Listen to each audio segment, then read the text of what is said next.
Edwards Air Force Base, December 14, 1986. The Voyager begins to lumber down the long runway. Its attempt to fly around the world is beginning. Gina Yeager and Dick Rutan are in the tiny cockpit of this strange, flimsy craft. The wings and every other available space are full of fuel. The wing tips begin to drag on the runway, grinding toward destruction. The Voyager's designer, Burt Rutan, doesn't know if the airplane will leave the ground or if it'll be controllable when it does.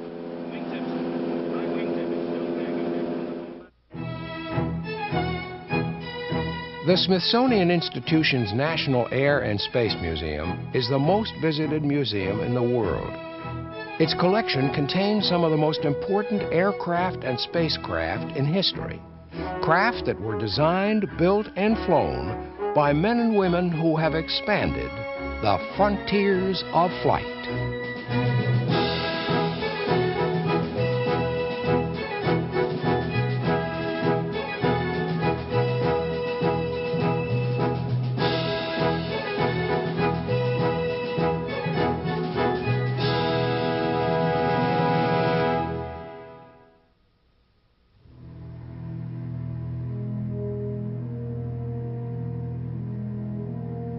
This is the Voyager, holder of the last major first in atmospheric flight.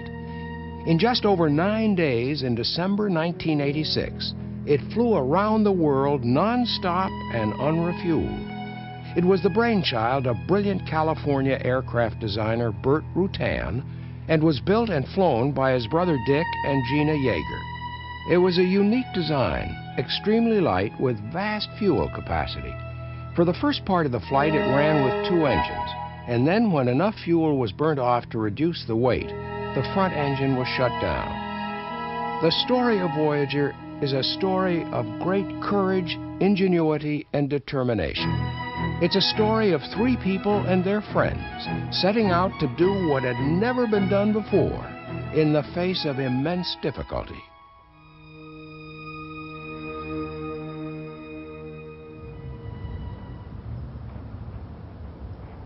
Gina Yeager has always loved horses, and these days at her home in Northern California, she spends a lot of time with them.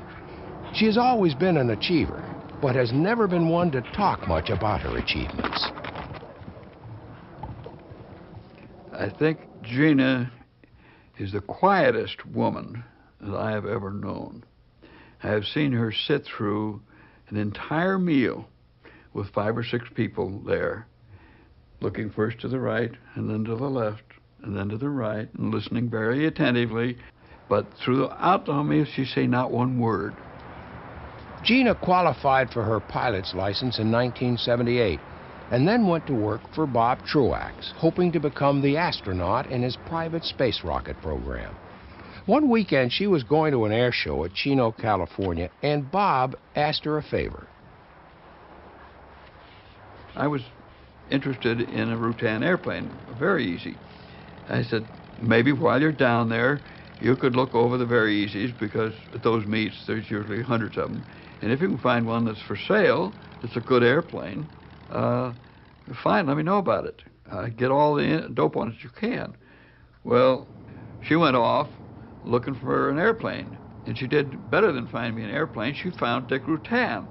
They came back hand in hand, you know, and hit it off real well.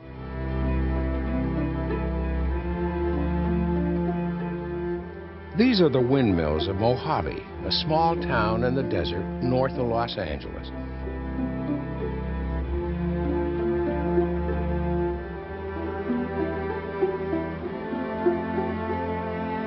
At the time he met Gina Yeager, Dick Rutan was living here, working as a test pilot in his younger brother Bert's thriving aircraft design business.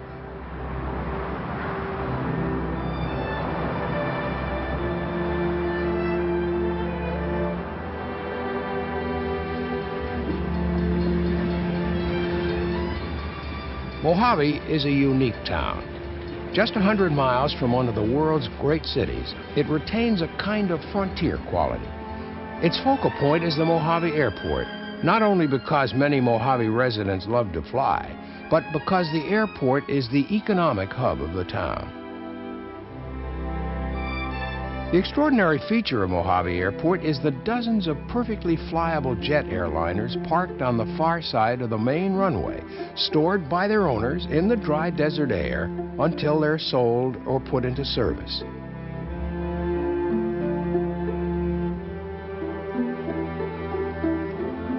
When Gina Yeager and Dick Rutan met, they simply fell in love, and Dick persuaded Gina to come to Mojave and live with him. Eventually, they moved into a house on this street.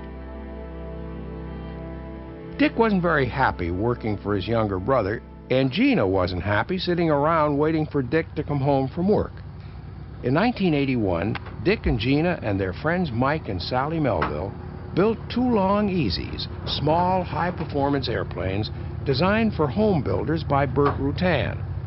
When their Long-EZ was finished, Dick and Gina flew it to several world endurance and distance records in the Long-EZ's class. But Dick was looking for something more. As an ex-Air Force fighter pilot in Vietnam, he found working for his younger brother restrictive. Their temperaments are different. Dick is volatile and impulsive. Burt is deliberate and logical, and tempers his extraordinary inventiveness with caution. Dick tested his brother's designs and loved flying aerobatics at air shows around the country. This worried Burt.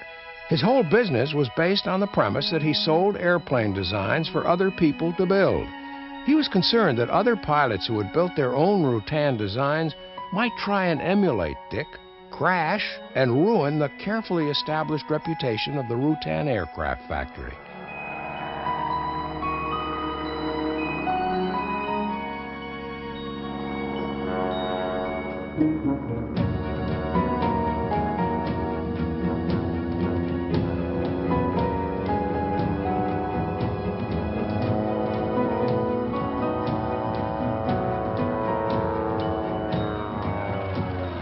Dick and Gina wanted to start their own business.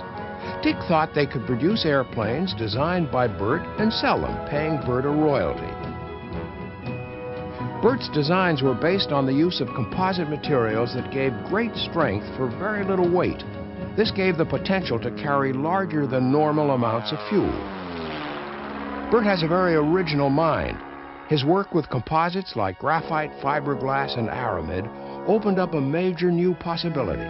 Once I started working with high-performance composites and realized that an airplane could be built with its structure weighing only 8 or 9% of the takeoff weight, and it could be at least 3/4 fuel, I did what amounts to a very simple equation, a calculation, and found out that it's possible to fly around the world unrefueled.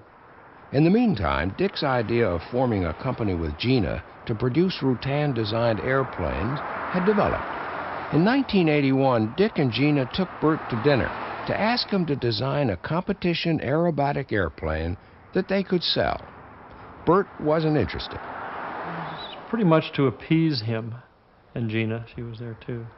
I said, listen, why don't you do something else that'll keep you busy for a couple of years? Why don't I design an airplane for you that can fly around the world non-refueled? Now, up until this time, they had set world distance records in the Long-EZ, for example. And they really liked doing that sort of thing. And that spark right there launched them, essentially. I did draw the configuration on this napkin, and what really was the kickoff is they decided themselves to do it. No plans on how to get money, how to do it, but just to do it. I had a configuration that I drew for them there that would not have done the flight. In fact, it would have been a hazard to fly. But anyway, I told them, I think I can do this. And the interesting thing is they never asked me to prove it to them. They, over the next year and a half, went out and tried to get money so that they could get it built. I had agreed with them on that date to design it, but not to build it. my brother took this hunch of mine, really, and a little bit of analysis, and he went out and tried to find $1 million. Finding a benefactor to put up money to finance the building of a round-the-world airplane wasn't easy. Dick and Gina covered many miles and knocked on the doors of many wealthy and successful American business people. Bert was keeping the design of the aircraft simple. I made an assumption real early that I couldn't put an enormous amount of engineering analyses and design work into the structure. And I forced myself then to a structure that was very simple. Dick and Gina could not find a suitable benefactor. Instead, Gina established a kind of foundation called VIP, Voyager Impressive People. People who donated $100 to build the airplane became members, and slowly in Hangar 77 at Mojave Airport, construction of the Voyager began. Only a small group was involved. Bruce Evans on the left had built his own Very Easy. He joined the group in 1982 and became crew chief and a driving force behind the project. Gradually, materials were scrounged. An oven to cure the carbon fiber composites had to be built from scratch. For 3 years, while the day-to-day business of the Mojave Airport went on, the Voyager took shape in Hangar 77. Mike and Sally Melville were the other members of the construction group. A lot of my involvement was just simply ensuring that we had materials, the things we needed. I was sort of procuring parts and materials and making sure it was in the shop when we needed it. But a lot of testing was going on. We tested a lot of different kinds of materials, and Dick and Gina were directly involved in building those parts and testing those parts. But once we started actually building the airplane, Sally and Gina together made the ailerons for the wings, and I helped Bruce and Dick build most of the parts of the airplane, and we were actually hands-on involved in building it. And it, you know, it was sort of I don't know that we really believed this thing could ever do it, you know. It was such a huge thing, and it just seemed so ungainly, and it got bigger and bigger. It wouldn't even fit in the hangar. But it was fun. It was an interesting thing to build because we'd never tried to build anything that light. And you could just put your elbow on it and break it. And if you were sanding it and you just took a rest, put your arm on it, you'd hear a fearful crack and you'd have failed a part of the thing. It was incredibly delicate. Dick and Gina only had occasional paying jobs. Work on the Voyager was a 24-hour-a-day obsession. Yeah, it really was hard because I think not only was we short of money, but we were short of time and space and everything. And Dick and Michael are, to me, the very, very bestest of friends. Dick taught Michael how to do the aerobatic flying and all that sort of thing, and they're very, very close, and they trust each other a great deal. When I walked in the office one day and they were so close to blows, I had to get Bert to separate them. You really knew that the emotions of this whole thing were just building and building and getting out of hand. It was really tough on everyone. It became very tough. There was such a lot of personalities involved, and there was a lot of backbiting and fighting, and because it just, you know, we never had enough money, and we were always scrounging around for materials, and Dick and Gina were working for nothing, and there was a lot of hard times, a lot of hard feelings during the thing. Dick Rutan and Gina Yeager had taken on an extraordinary task. They were building an airplane that would weigh empty only 939 pounds. Fully loaded with fuel, its total weight would be 9,694 pounds, and they hoped to fly it around the world.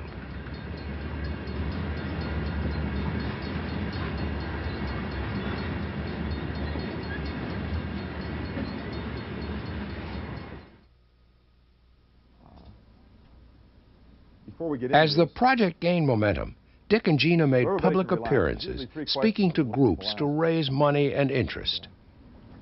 So to kind of put everybody at ease, we'll go ahead and answer those to start with. There were always 3 questions, so they began answering them before they were asked.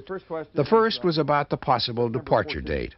That changed, but the other 2 remained the same. A little bit of luck, we can make that date, we hope. Oh, the second question? No, I'm not related to Chuck Yeager. No, she's not really related to Uncle Chuck. And, what about the third? And the answer to the third question, well, it'll be collected in a device like this and jettisoned overboard. The stress of the task began to damage Dick and Gina's relationship. I was pretty aware of it because Gina and I were fairly close at the time, and it's hard to sort of really put into words, but I just think basically the whole pressure of the whole thing, anybody trying to put together a program like that, and they're both very, very strong individuals, and you've got to have somebody giving all the time, and neither one would give. So that was really tough, and they broke up about 3 months before the program, before it flew. By early 1984, a group of volunteer workers had developed to support the Voyager program. Construction was close to being finished, and it was clear now that the flight was going to be far from comfortable. Dick and Gina, with their relationship deteriorating, would spend at least 9 days cramped together in a cockpit less than 40 inches wide and 33 inches high. There were some major breakthroughs in assistance. King donated the avionics for the airplane, a package worth about $250,000. The engines were a problem. The rear engine would run for the whole trip. The front engine would be shut down after enough fuel had burned off. Teledyne Continental offered their new liquid-cooled engine. It had excellent fuel economy, but by the time Voyager was ready to fly, the engine still hadn't shown up. The interesting thing is it was not possible for me to test the Voyager structure before it flew. And you think, what do you mean not possible? That seems kind of strange. Well, let's think about it. How do you test the structure of an airplane? You grab a hold of the fuselage and you push or pull on the wings with jacks or shot bags or something. The Voyager's fuselage is so weak that if you just go up to it and knock on its skin, you've damaged its structure and failed it and needs to repair it. So I knew right off the bat I would not be able to even do a 1G static load test of this airplane. I would have to take the risk that my structural design was adequate. The Voyager flew for the first time on June 22, 1984, with Dick the sole occupant.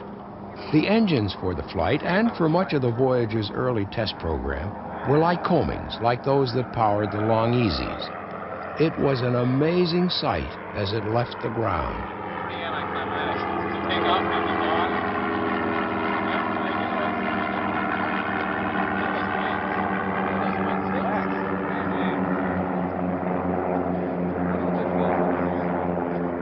You know, an airplane looks like it flies, and it flies like an airplane. This one looked more like a sailing ship. It looked like it was a sailing ship or a yacht sailing through the sky rather than flying. You didn't get the impression that it was flying due to its engines. You got the impression it was just sailing along due to the currents of the air.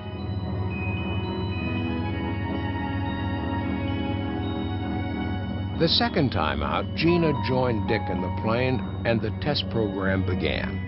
Very quickly, it became clear that the Voyager was extremely difficult to fly, especially with a lot of fuel aboard. When it was heavier than 7,500 pounds, the airplane was unsafe in its longitudinal flying qualities. Very difficult to fly because it tends to want to diverge. It would get worse and worse all by itself. And the pilot would have to hold it and damp it and very carefully bring it back under control. That's not normal for an airplane. What we found is we were able to make the autopilot make the airplane fly stably. Okay, now when you say, well, that's not safe because if the autopilot fails, then the pilots have to fly it. And Dick felt that the pilot could not fly it for more than just several hours before he'd be totally fatigued. And we were going out over the ocean. You'd be a day from land.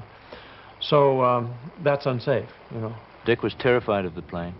And I think Dick, at one point, actually believed he was going to die in the plane. He thought of it as something that was going to kill him ultimately. On a flight to Oshkosh in 1984, Dick and Gina were almost killed when they hit rain and turbulence. But preparations continued. I remember when he finally made the decision to go, I asked him quite frankly, I said, have you decided to go even if you're going to die doing it? You know, do you really think that you have a chance, or are you just going to go out and do it because you said you would and now you know you're going to be killed in it? and he didn't answer me. It was tough to read him, really. And Dick and Gina's personal romantic relationship broke down a few months before the flight, so we were concerned that, hey, they weren't talking to each other adequately. Now, he was so afraid of it that he didn't want to take the risk of bringing her up to speed to fly it when it was real heavy. So to us, that was the bigger fear, is we've got to have two pilots in this airplane, not one. As Dick's fear of Voyager developed, Gina continued in her quiet way, preparing for the task ahead. She's a completely different personality in that it's almost as though she's missing the emotion of fear. She doesn't understand what fear is, and if you want to say it's a flaw, maybe it is a flaw, but that is what kept her rolling and kept her pushing. But Gina's time at the controls, especially with the plane heavy, was limited. Gina had very little time flying the airplane. So we knew that, hey, Dick's got to sleep sometime. That was a major sore point, difficult issue. Dick, you've got to have Gina fly the airplane while you sleep. It hadn't happened, you know. In July 1986, they had one long flight of 4.5 days, covering almost 12,000 miles and setting a world closed course distance record. Now in December, they waited for a weather window that would allow them to tackle a task of much greater magnitude, the flight around the world. On the morning of Saturday, December 13th, 1986, it came. Dick and Gina had used their friends and new friends and volunteers and people waving the flag and supporting hundreds of people.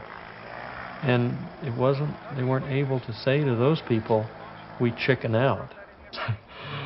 The other big concern was the mechanical reliability of the airplane. We had a flight plan that showed 225 hours, one flight. The vast majority of it not being anywhere near an airport or land, for that matter. We had an airplane that had flown total over 2.5 years time period, a total time of 300 and some hours. During that 300 hours, we had at least 7 emergencies. And at least 4 or 5 of those, the airplane had an emergency such that it could not maintain altitude. It must land immediately. And we're planning one flight for 225 hours. On the morning of December 14th, Voyager would be loaded with 15% more fuel than it had ever carried before. It was unknown territory. We didn't know on the world flight morning whether, we knew the airplane would be unstable. We did not know if it would be controllable. The day before, Voyager had been flown from Mojave to the takeoff point, Edwards Air Force Base. Now on the tarmac at Edwards, the engines are fired up.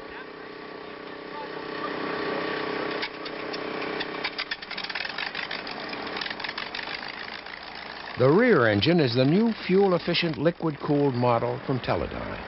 It will have to run for the whole flight without faltering, and that could mean over 240 hours. Fergie Fay checks it out with the greatest of care. 2 lives and the whole world flight depend on it.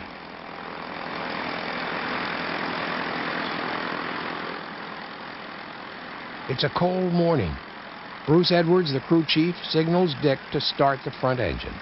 It also comes from Teledyne, a well-tried, air-cooled model that will be shut down after 3 or 4 days when enough fuel has been burned off. Bruce Edwards places the bubble canopy over the cockpit. Dick and Gina are now sealed inside, their personal differences forgotten, focused on a task that will confine them to this tiny airborne cell for almost 10 days. The wings double as fuel tanks. They're flexible and filled to capacity are very heavy. They are lowered from the supports to takeoff position, dangerously close to the ground.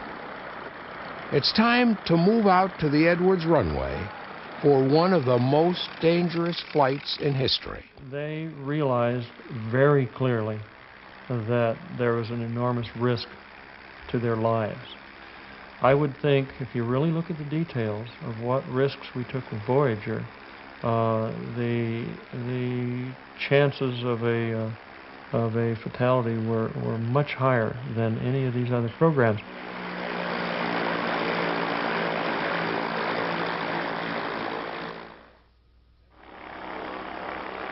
"7:30 a.m. at Edwards Air Force Base. The December morning is cold, and ice keeps forming on the wings. They have to be continually defrosted. The Voyager's designer, Burt Rutan, sits in his twin-engine Duchess with pilot Mike Melville. They will follow Voyager through takeoff and the first 4 hours of flight. At 8 a.m., Edwards Tower gives the all clear. Clear, ready to take off. Okay. Clear to take off. Push it up, Nick. The takeoff roll begins. Takeoff speed is around 90 knots, and a speed of 100 knots is critical for Voyager to climb with the full fuel load. Gina Yeager calls off the speed and the distance covered down the runway. As the airplane started to move down the runway, I didn't know if it was controllable. I didn't know for sure whether it could get off on that much runway. I didn't know whether the landing gear would take the banging of the ruts in the concrete at that weight. At first, everything's fine, but then the fuel-laden wingtips begin to literally fly downwards and scrape on the runway surface. Okay, well, listen to her. I need to hear her. I need to hear 61 knots there. How are we doing? Wingtip downward low. There is confusion. Neither Dick nor Gina realize what is happening to the wingtips. Wait a minute. I need to hear her call. Speed, Gina. Is that fuel, Mike, or is it something? Tell him to pull back on the stick. They're not close. They're not close at that point. Well, tell him he's got to wait on the ground. No one had ever thought that it would drive itself down into the ground like it did. And it was terrifying watching the wings grind away, knowing there was fuel right at the wing tips almost. Pull back on the stick, Dick. Pull back on the stick. It was so frightening. And hearing Gina's voice come out, she was counting the 100 yards as they were going, and it was just this real steady, almost monotone voice. I was thinking to myself, how can she do this? You know, I mean, unbelievable. Oh, he's got 3 knots and he's got 4,000 feet to go. 87. Still taking. And the wings go. He's gonna go. 90. Holy cow! Come on, God, I thought it was. The thrill of seeing the wings finally lift and then finally bend and then lift off. Wow. And then the magic 100 knots is reached. 100 knots! Hot damn! We got 100 knots! Woohoo! The fact that we were able to accelerate to 100 knots told me, as a performance engineer, got it made for performance. It's almost like I didn't think it could happen, but damn it, it happened. You know, got 100 knots.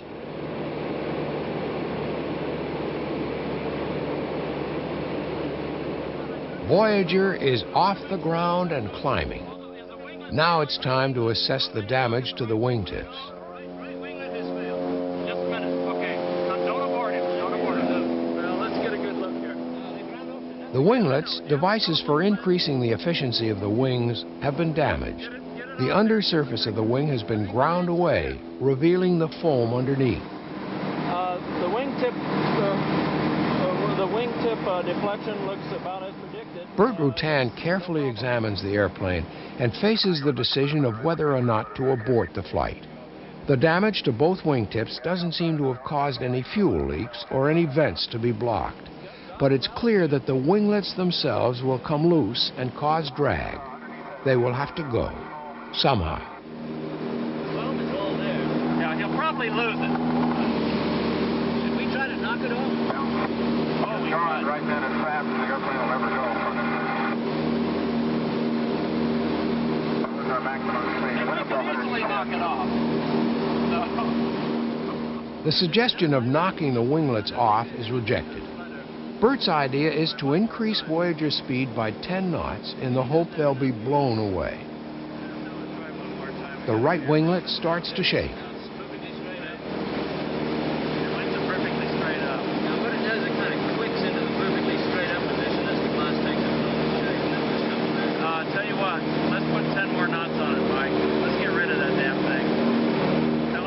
But there's no need for any intervention. The problem is solved naturally. It's going to be faster than that. Really. Here it goes. Again, they move in to look at the damage. The brake appears to have been relatively clean. There are some wires trailing, but as far as they can tell, there's no risk of an electrical short circuit, which is comforting given the amount of fuel Voyager is carrying. Mike feels that the wings are bent unevenly. They examine them closely. No rush at all. You got days. I think they're bent about the same, Mike. I really do. I think it's an illusion because your eye picks up the angle more than the deflection. The left winglet is still hanging there, but it too is blown off without need for any other intervention. Got the camera back on, and we have lost the left winglet. Bert devises some on-the-spot stability and control tests for Dick to carry out. The results indicate that Voyager is flying well. A joint decision is made that the flight should go ahead. Out over the Pacific, the time comes for Bert, Mike, and Sally to say goodbye to Dick and Gina. There was certainly something to be said about, I wonder when and what conditions we will see these people again, or even if we will. When we first started planning the Voyager flight 4 years before that, we thought we will spend the money somehow to chase it all the way around the world and keep an eye on them. Tell her to wave bye-bye. Tell them both. Okay, Dick's waving.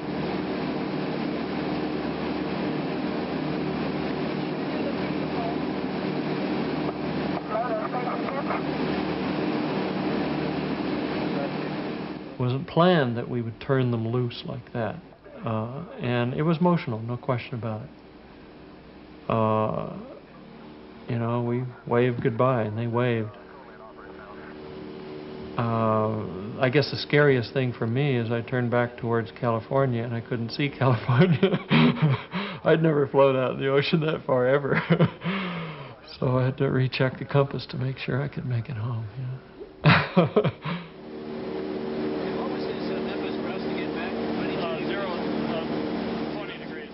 As Bert Rutan turned for home, behind him, heading out into the Pacific, were a man and a woman whose lives depended on the airplane he had designed to carry them both around the world.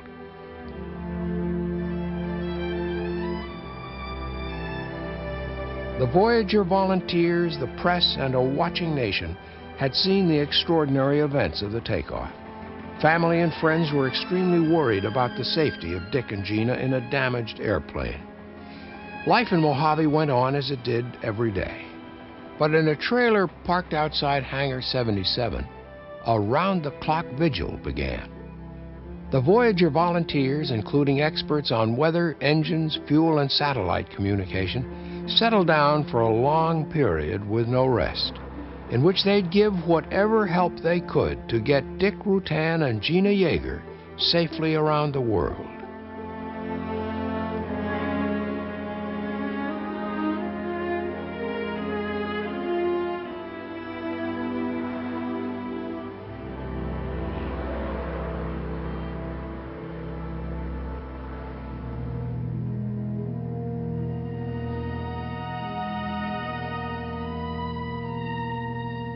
Back out in the Pacific, Dick and Gina settled into the routine of the flight.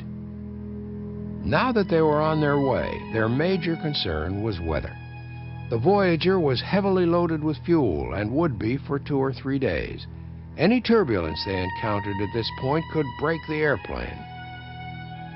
The wingtips were another psychological factor they had to come to terms with. No matter how strongly Bert may say there was no problem, they looked bad, and the airplane wasn't designed that way.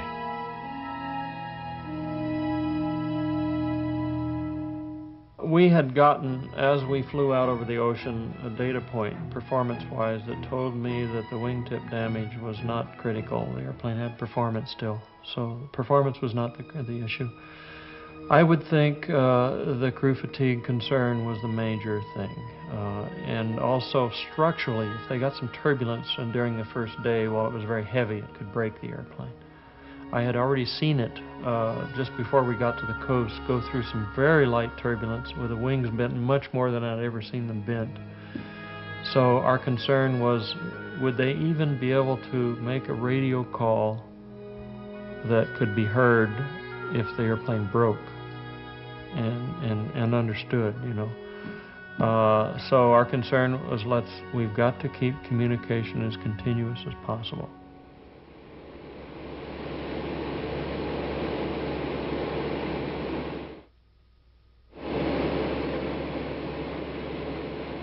When daylight came the next morning, Dick was still at the controls. He had been sitting in the seat for over 24 hours. The Voyager had a small side hand control like a fighter plane's on the right of the cockpit. As they flew further out across the Pacific, Dick was reluctant to give it up.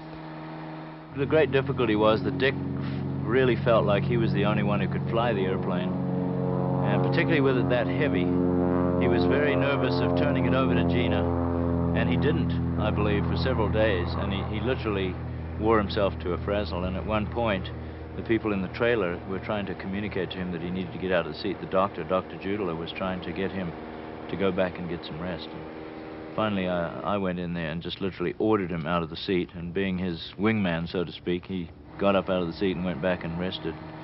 So that sort of started it. You know, that was after a couple of, I think it was about 3 days, literally.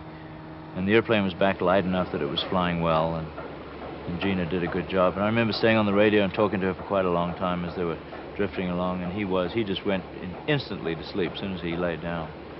And, you know, having a guy like him, he's such a hard-nosed person, he wouldn't back off, you know. And if he hadn't have taken that rest, this flight could not have been successful. The Voyager was highly dependent on satellites for communication and for weather information.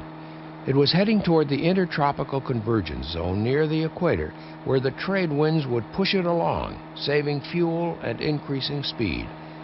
The price for this assistance was the danger of tropical storms. Back in Mojave, weather expert Len Snellman was on constant alert to warn them of any problems.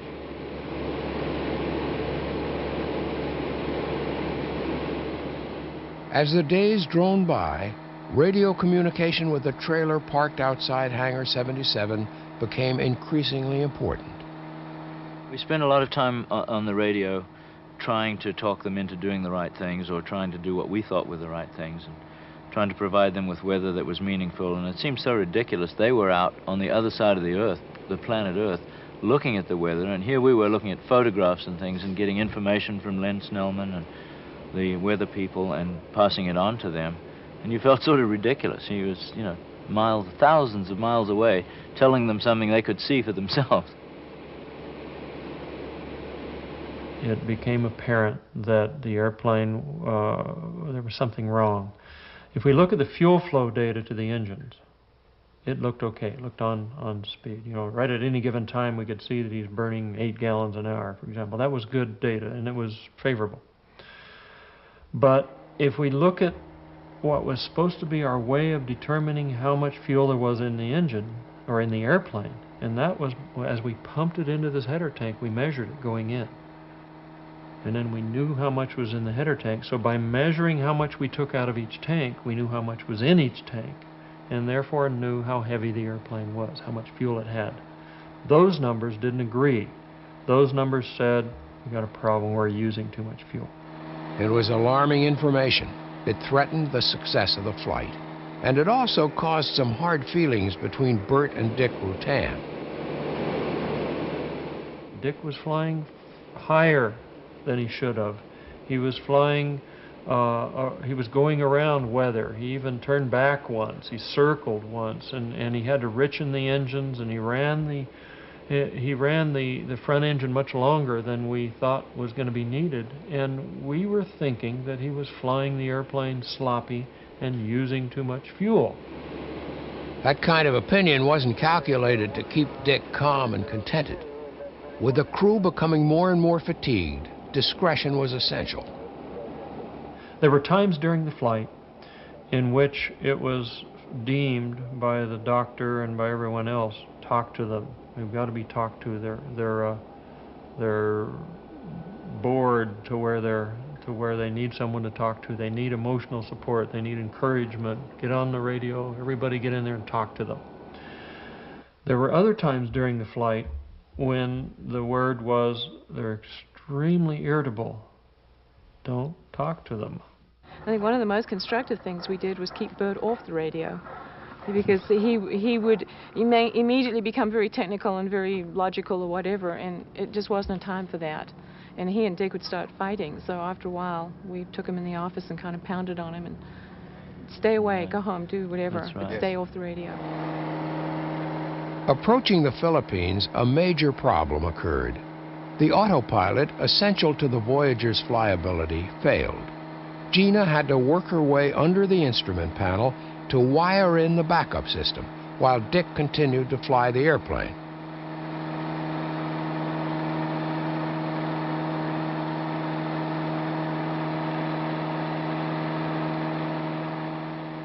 That was one problem fixed, but the fuel consumption question remained. We studied the data of the fuel flow indication, and we studied the fuel system, and what was interesting was simultaneously on board the airplane and on the ground, we both figured out what was possibly happening there. And then Dick saw the bubbles running backwards very slowly in the fuel line, and sure enough, we were sending fuel back to the fuel tanks that was not being measured. Now, wonderful news. We've got more fuel than we think we do. Bad news. Nobody knew how much. But that was the least of Dick and Gina's worries. They had reached one of the most critical stages of the journey. They were 5 days into the flight. The front engine was shut down and Gina was at the controls. They were approaching Africa. Since the beginning of the flight, their weather expert Len Snellman had been saying that Africa's weather would be impassable. And at the point the Voyager was crossing, there was political turmoil on the ground. There was a real possibility of a SAM missile or a stray bullet bringing the journey to an end. And then the climb began. For most of the journey, Voyager had been flying at about 10,000 feet. Now they were forced to double that altitude to avoid the high mountains in front of them. Back in Mojave, the weather people watched great storms forming in the Rift Valley and passed on directions for avoiding them. But Dick took his own direct route across the north side of Lake Victoria, trying to avoid the storm clouds. They climbed to 20,000 feet, and at one point Gina passed out from lack of oxygen. Dick thought she was dead. He began to have hallucinations of his own. To gain altitude, they'd had to restart the front engine. With 2 engines running, the noise was deafening. The electronic noise cancellation system had failed early in the flight, and the only things that saved them from permanent hearing loss were the form-fitting headphones that blocked out the worst of the sound waves. Africa was a nightmare, but once past the mountains, they began to descend, and as they crossed the coastline and headed out into the Atlantic, the hard-nosed Dick Rutan found himself weeping. But after 6 days of constant noise, lack of sleep, equipment failure, and confinement in a space the size of a phone booth, they were still only 2/3 of the way around the world. And then the weather struck. They were in the middle of a thunderstorm. It took hold of the Voyager and began to roll it over. There was nothing Dick or Gina could do. Then suddenly, they were through the storm, and Dick had to use all his fighter pilot skill to bring the Voyager back to straight and level flight. There'd been some bad moments for Dick during the flight. At high altitude over Africa, he'd hallucinated that the instrument panel was bulging, about to explode outwards. Now, off the coast of South America, extreme fatigue drove him to his lowest point. He could no longer recognize the instruments. Gina took over. After 3 hours sleep, Dick was okay, and he was back in the seat when the next disaster struck. Flying up the Mexican coast, a fuel pump failed. When the back engine quit, you know, the last night out, and the airplane started to go down, we stopped being able to communicate with them. And I remember I was talking on a microphone, and they disappeared, and I thought, well, that's it, I'm not going to see them again. And I knew all he had to do was pull the nose up, and fuel would flow back to the engine, and he knew he had to keep the nose down to keep the speed, the wind blowing the propeller around. So it was a real conflict, and we argued a little bit about that. And then when the front engine started, he immediately pulled the nose up, and the back engine started, and then they started coming back. Now they needed just 28 gallons of fuel to fly home. But to get it, they had to replumb the fuel pumps. Gina got the tools together and cleared the space for Dick to make the switch. He was worried that there might be some stray fuel lying around and a spark could ignite it. There was a maze of plastic tubing, and Gina held a flashlight while Dick moved a line from one pump to another. But when they finished, it didn't work. Then they remembered another valve. They changed it, and fuel started to flow again.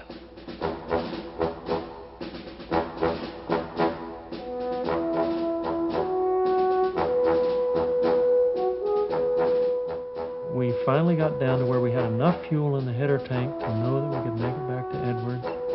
Just enough. We were sucking little bits of fuel out of where we could find them, bringing the level up to that magic 13 gallons that we needed in the header tank to get home. And as soon as that happened, enormous relief, the airplane was going to make it. Burt Rutan and Mike Melville flew out in the dark morning to meet the Voyager and welcome it home. We made a turn, and we looked over there, and we saw a flashing beacon. And we said, we think that's you. Turn off your beacon light. And they did, and it went off. So now turn it back on. And for some reason, we just all broke down in tears. It was really something. It's really something. Well, Showman Dick showed up at the last time after all this of being exhausted and what they'd been through. Here comes Showman Dick with the velvet arm. He has to do a low ponce, and then he has to do another one, and we're going, come on, Dick, land it. Just get on the ground. Forget it. That's right.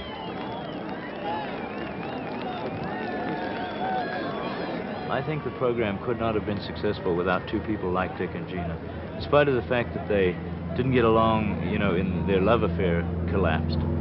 Professionally, they did very well. You know, they really were a good support team for each other. You know, I'd like to have dreams that maybe I could have done a flight like that, but I believe I'm as good a pilot, but I don't have the determination. And I think that, I doubt that Dick even has the full determination. I think it was Gina that had the absolutely unstoppable determination that she was going to do this thing, and she didn't care if she died trying. That was what she was going to do.